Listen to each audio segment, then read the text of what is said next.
ခလေးတယောက်တောင်ရနေလောက်တောင်စောက်အခိုက်ကန်းစုမသိသိ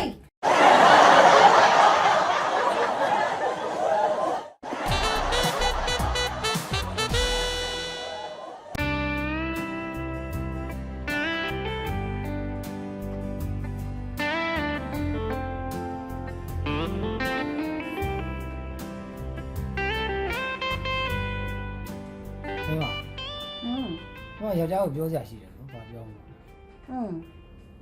မိမလေးဟိုစိတ်ထဲမှာဘာစားကျင်နေမှမသိဘူး။အဲ့ဒါတစ်ခုခုစားကျင်နေတယ်လို့ပဲ။အဲ့ယောက်ျားကိုပြောမလို့။အဲ့ဒါညနေကျရင်တော့စားမယ်လေ။မင်းကဘာစားကျင်လဲ။ဟိုကကြေးဦးလေးစားမယ်။ကြေးဦးမစားကျင်ပါဘူး။ကြေးဦးကြတော့ကြာစံနဲ့လောက်တာဆိုတော့ကြာစံမှမကြိုက်တာ။စားကျင်ဘူး။အဲ့ဒါမင်းကဘာစားကျင်လဲ။ကျင့်တဲ့ဘောလေး။အဲ့ဒါဟိုတို့ကြက်ကင်သွားစားမယ်ကြက်ကင်ကြက်ကင်လည်းမစားကြပါဘူးကြက်ကင်ကဟိုဆေးတွေဆိုဒီဆေးတွေဆိုနဲ့ရောဂါရတယ်မကြိုက်ဘူးမင်းမဘာစားချင်တာလဲလို့ချင်းတဲ့ဘောလို့ဟောအဲ့ဒါဆိုဟိုမာလာရှန်ကိုစားမယ်ဟာမာလာရှန်ကိုလည်းမကြိုက်ပါဘူးမင်းကမှခောက်ဆွဲမကြိုက်တဲ့ဟာအဲ့မာလာရှန်ကိုလည်းမခောက်ဆွဲတယ်မှာအများကြီးအီတယ်မစားကြဘူးအဲ့ဒါမင်းမဘာစားချင်တာလဲဟာ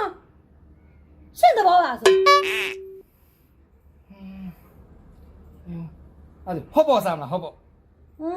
ဟော့ပေါ်လည်းမစားကြဘူးဟော့ပေါ်စားအဝေးရွယ်အပြင်ထွက်မှာပြင်းပါတယ်ဆိုနေမှာသွားကြဘူးစားကြဘူးအဲ့ဒါမင်းမဘာစားချင်တာလဲလို့ဟာရှင်းတဘောလို့အဲ့ဒါလမ်းထိပ်မှာစမူစာသွားစားမလားစမူစာကြီးဘာလို့ဒီချိန်စားမှာတော့လို့အဲ့ဒါမင်းမဘာစားချင်တာလဲလို့ဟာရှင်းတဘောပါဆိုအဲ့ဒါလမ်းထိပ်မှာကြက်ရိုးထုတ်သွားစားမလားကြက်ရိုးဆောင်ကျမခွေးလားအဲ့ဒါကိုမင်းကဘာစားချင်တာလဲလို့ငါပြောရှင်းတဘောလို့ပြောနေရလေဒုက္ခခလေးတယောက်တောင်ရနေလောက်တောင်စောက်အခိုက်ကန်းစုမသိသိ